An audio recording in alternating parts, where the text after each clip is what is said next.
Syekh Hudil bin Ziyad juga yang Nazirah ulama yang paling lain. Murid Ojang tak kurang ganyo Ojang murid dia. Antara rajanya Nazirah murid yang juga dia.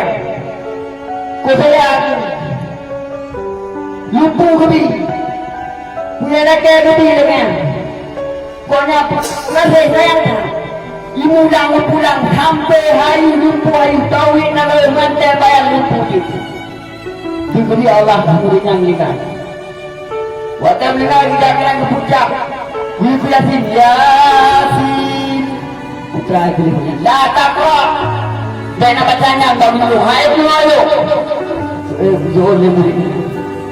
ingat katanya mungkin Yasin hai dulu karena udah juga tak mau bacalah talqin la ilaha illallah dan nak bacanya hai dulu long hanade sayangon long hanade kulimangan pangau duduk Syekh Hudil bin Ziyad kita duduk buat teka duduk ujok manyangan duduk kita mau lakukan Syekh Hudil bin Ziyad pukul malam hana tepi-tepi gugli gemuk wujud karena anu murid yang melakukan sayang anu murid yang melakukan mencintai lupu gubi ternyata wadai mati hana berdamai malam lupu seolah-olah bukan anu murid yang tengah lupa ada malaikat kita bagi buka kita apa neraka semua kita neraka katanya oleh pemilik kerja mereka itu dah berkata katanya bagi pekerjaan neraka hai murid lo putra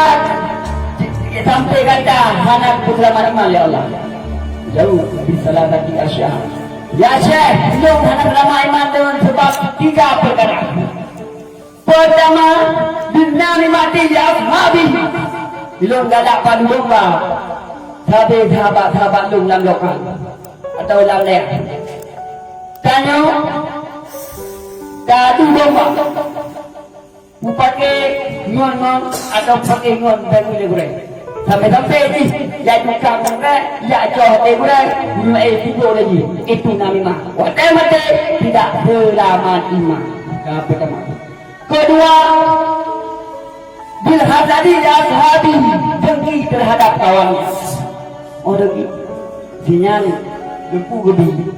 sehingga minta jalan beli dengki terhadap ipajuh amalan lagi ipajuh punya yang keput penyakit anu muridnya penyakit batinnya berat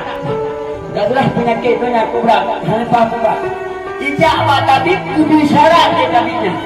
saya kena penyakit dah kata dia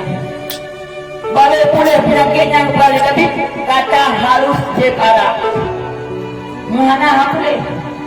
kata dia tak serah tanya kena baru boleh penyakitnya manogumbang atau amalan diri yang boleh Muhammad ada nanti murtad hana bilang